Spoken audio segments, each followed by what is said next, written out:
मुख्य चुनाव आयुक्त की नियुक्ति के लिए बिल लाएगी मोदी सरकार। सीजेआई कमेटी में शामिल नहीं, जाने नए बिल पर क्या हो रहा विवाद। पेश बिल में आयुक्तों की नियुक्ति के लिए 3 सदस्यीय समिति का प्रस्ताव। विपक्ष का आरोप, चुनाव आयोग को पीएम की कठपुतली बनाने की कोशिश। केंद्र सरकार ने गुरुवार यानी 10 अगस्त के दिन राज्यसभा में मुख्य चुनाव आयुक्त और अन्य चुनाव आयुक्त सेवा की नियुक्ति शर्तें और कार्यकाल बिल राज्यसभा में पेश किया। इस बिल को लेकर विवाद भी शुरू हो गया है। विपक्ष ने 3 सदस्यीय पैनल को लेकर आपत्ति जताई है। इस विधेयक के मुताबिक अब मुख्य चुनाव आयुक्त और अन्य आयुक्तों की नियुक्ति प्रधानमंत्री की अध्यक्षता वाली 3 सदस्यीय कमेटी करेगी। इस कमेटी में लोकसभा में नेता प्रतिपक्ष और एक कैबिनेट मंत्री भी सदस्य होंगे। इस बिल को लेकर चर्चा इसलिए हो रही है क्योंकि देश के मुख्य न्यायाधीश यानी सीजेआई को समिति में शामिल नहीं किया गया है।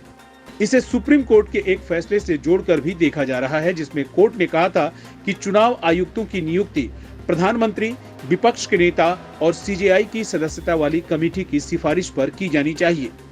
मीडिया रिपोर्ट के मुताबिक इसी साल मार्च महीने में जस्टिस के.एम. जोसेफ के नेतृत्व वाली सुप्रीम कोर्ट के 5 जजों की संविधान पीठ ने ये फैसला सुनाया था। बेंच ने आदेश दिया था कि प्रधानमंत्री, विपक्ष के नेता और भारत के मुख्य न्यायाधीश की सदस्यता वाली कमेटी की सिफारिश पर सीईसी और ईसी का सिलेक्शन किया जाएगा। कोर्ट ने कहा था कि इस कमेटी की सलाह पर राष्ट्रपति मुख्य चुनाव आयुक्त और चुनाव आयुक्तों की नियुक्ति करेंगे और साथ ही ये भी कहा था कि ये व्यवस्था तब तक रहेगी जब तक कि संसद चुनाव आयुक्तों के चयन के संबंध में कोई कानून नहीं बनाता। वहीं अब केंद्र सीईसी और ईसी की चयन प्रक्रिया से जुड़ा कानून बनाने के लिए विधेयक लेकर आया है। उसके बिल में चुनाव आयुक्तों की नियुक्ति के लिए बनाई जाने वाली कमेटी में सीजेआई को शामिल किए जाने की बात का जिक्र नहीं है। तीसरे सदस्य के रूप में किसी कैबिनेट मंत्री को शामिल किया जाएगा, जिसे प्रधानमंत्री नॉमिनेट करेंगे।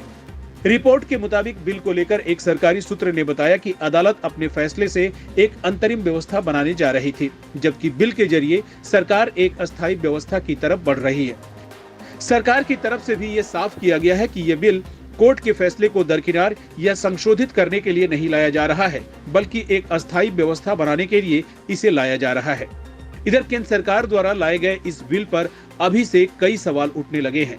दिल्ली के मुख्यमंत्री अरविंद केजरीवाल ने आरोप लगाया है कि प्रधानमंत्री नरेंद्र मोदी सुप्रीम कोर्ट का आदेश नहीं मानते हैं। जो फैसला पसंद नहीं आता उसके खिलाफ संसद में कानून लाया जाता है।